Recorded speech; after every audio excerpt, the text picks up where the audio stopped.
आज हम दुनिया के सबसे डरावनी इलाकों के बारे में बात करने वाले हैं, जिसमें से आज हम इंडिया का जो कुछ इलाके हैं जो सबसे ज़्यादा भूतियाए हैं और वहाँ पे लोग सचमुच जाने से डरते हैं। और ये वीडियो उन लोगों के लिए जो रियल में भूतों पे विश्वास करते हैं और भूतों को मानते हैं। और ये वीडियो आपको देखने में काफ़ी ज़्यादा मज़ा आने वाला है, तो प्लीज़ आप तैयार हो जाओ वीडियो को देखने के लिए। भांगड़ जिला जो कि राजस्थान का एक जिला है, वहाँ पे हंसता खेलता हुआ एक जिला है जो कि समय ने इसे कुछ टाइम बाद रोने पे मजबूर कर दिया।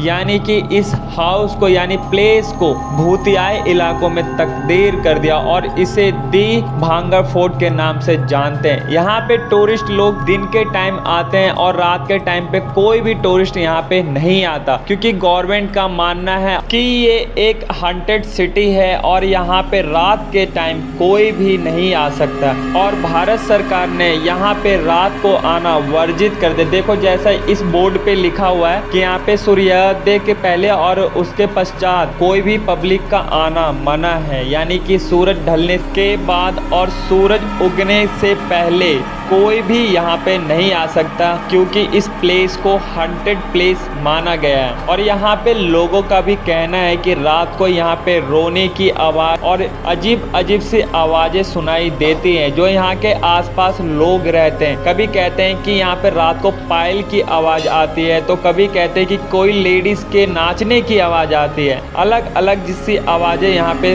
लोगों को सुनाई देती है रात के टाइम। और कई लोगों ने तो यहाँ पे एक औरत को रोते हुए भी देखा है रात के टाइम पे, जो कि एक परफ्यूम का कंटेनर लेके इधर उधर घूमती रहती है और वो रात के टाइम रोती है। और पूरे किले में एक परफ्यूम यानी कि इत्र की खुशबू पूरे किले यानी जो हॉन्टेड हाउस था उसमें पूरे हॉन्टेड हाउस में इत्र की खुशबू आती थी, जो कि रानी रत्नावती लगाया करती थी। रानी रत्नावती जो कि एक बहुत ही सुंदर क्वीन जो कि 18 साल की उम्र की थी और हर कोई राजा इनसे शादी करने का प्रस्ताव रखते थे। तभी यहाँ पे एक राजा जो कि ब्लैक मैजिक जानता था और उनको पता था कि मेरी शादी इनसे नहीं हो सकती, लेकिन वो राजा उन्हें मन ही मन उन्हें प्यार करने लगा था। उन्हें पता था कि इतने बड़े रानी से मेरी शादी नहीं हो सकती। तभी उन्होंने ब्लैक मैजिक यानी कि काला जादू जो कि वो वर्षों से सीख रहे थे, उस विद्या का उन्होंने सहारा लिया और उस रानी के ऊपर आजमाया ताकि रानी से वो शादी कर सके। है ना एकदम कमाल का फैक्ट कि जिस मैजिक को वो वर्षों से सीख रहा था वो एक रानी के प्यार यानी कि रानी को पाने के लिए यूज करने लगा। तभी रानी के नौकर रानी के लिए परफ्यूम यानी कि इत्र को खरीदने के लिए बाजार गई और वहां पे उस राजा ने परफ्यूम के अंदर एक ब्लैक मैजिक का मंत्र पढ़ दिया। और जब भी वो रानी रत्नावती उस परफ्यूम को लगाती थी तो रानी रत्नावती पे ब्लैक मैजिक का असर चालू हो जाता था, यानी कि उसके मैजिक की वजह से उसके वश में हो जाया करती थी। और जैसी रानी रत्नावती को इसके बारे में पता चला, उन्होंने उस परफ्यूम के एक पत्थर पे फेंक मारा और काला जादू उल्टा पड़ गया और वो पहाड़ पे से परफ्यूम धीरे धीरे गिरते गिरते उस राजा के जाके लग गया। और उस राजा ने पूरे भांगड़ को एक शराब दे दिया कि ये एक दिन ये पूरा का पूरा भांगड़ खत्म हो जाएगा, यानी कि धीरे धीरे पूरा बर्बाद हो जाएगा। और 1 साल बाद वहाँ पे एक युद्ध छिड़ी जहाँ पे सभी लोग धीरे धीरे मरने लगे और एक से एक युद्ध ऐसी लगातार वहाँ पर होने लगी और धीरे धीरे पूरा भांगड़ साम्राज्य खत्म हो गया और रानी रत्नावती की मौत हो गई। और ये पूरा का पूरा भांगड़ एक हॉन्टेड हाउस में तब्दील हो गया। और आपको मैंने कुछ टाइम पहले जो परफ्यूम वाली लेडीज का जो नाम लिया था वो रानी रत्नावती ही थी, जो कि पूरे किले में परफ्यूम की स्मेल को फैलाती है। और जब भी इस किले की दीवार को कोई रेनोवेट करने की कोशिश करता है तो ये पूरा का पूरा दीवार ढह जाता है और इससे वर्करों को काफी बार चोट भी आई है,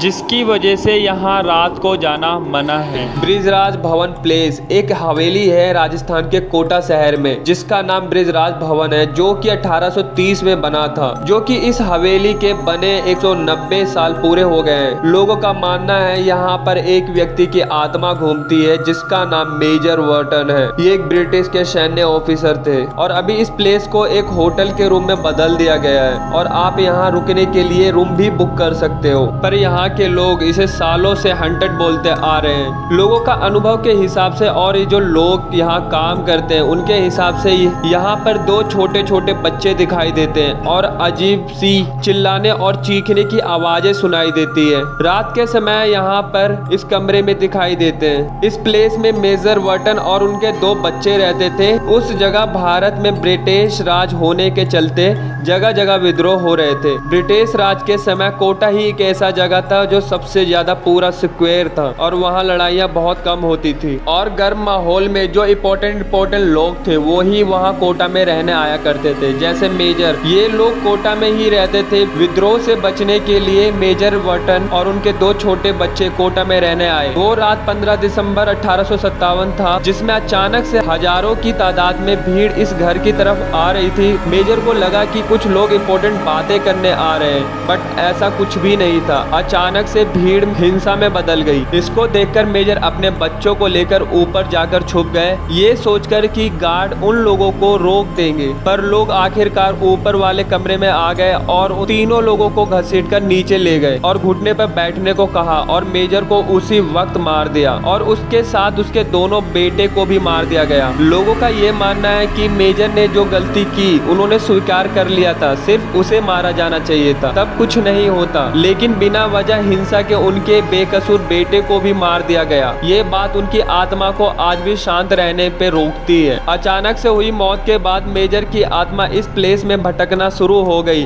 टनल नंबर 33 शिमला, यहाँ पे एक टनल है जिसका नाम टनल नंबर 33 रखा गया। यहाँ से ट्रेन के ट्रैक्स गुजरते हैं और यहाँ पर ज्यादातर देखा गया जो लोग भी इस टनल के अंदर में जाते हैं उन्होंने अपने आप को अनकंफर्टेबल फील किया। यानी कि ज्यादातर उन्होंने रिपोर्ट किया है कि अंदर मानो कि एक क्रिएचर है जो कि अजीब सा दिखाई देता है। देन आइडेंटिटी की तरफ बताते हैं कि वो अंदर से बाहर की ओर हमें देखता है और वहाँ पे काम कर रहे लोगों ने बहुत सारे फोर्सेस का अनुभव किया और कहते हैं रात के टाइम पे यहाँ पे अजीब अजीब सी आवाजें आती हैं। यानी कि 100 साल पहले यानी 1889 में उस टनल को बनाने का प्रोजेक्ट कैप्टन बैरो ने लिया था जो कि एक ब्रिटिश इंजीनियर थे और वो बहुत ही नामी इंजीनियर थे। पर ये जो प्रोडक्ट था उन्हें मैनेज करने में बहुत ज़्यादा तकलीफ हो रही थी, मतलब बहुत ज़्यादा परेशान हो रहे थे। ये उनसे नहीं हो पा रहा था और उन्होंने एक कॉन्ट्रैक्ट साइन किया था कि इस टनल को इतने टाइम में बनाना है। पर बहुत ज़्यादा काम के प्रेशर की वजह से वो उस टनल को बनाने में असमर्थ रहे और जो उनका स्ट्रगल था वो रुक गया था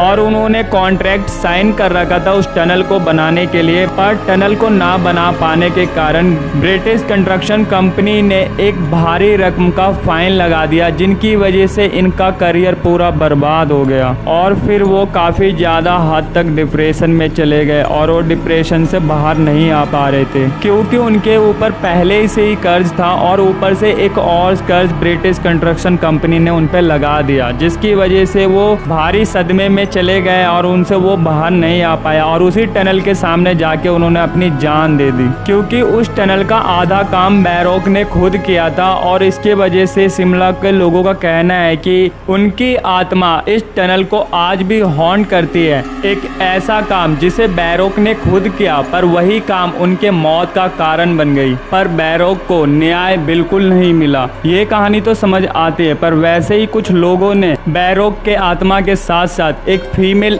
आइडेंटिटी को भी देखा गया और लोग काफी ज्यादा शॉक्ड हैं कि यहाँ पे आत्माओं का निवास है और इस टनल में हर कोई जाने से डरता है। इस टनल में फीमेल लेडी को भी देखा गया है जो कि एक आइडेंटिटी है और इसे शिमला का हॉन्टेड टनल माना गया है। तो गाइस मेरी वीडियो आपको कैसी लगे? अगर अच्छी लगी तो प्लीज लाइक और सब्सक्राइब कर देना। जब तक ले बाय।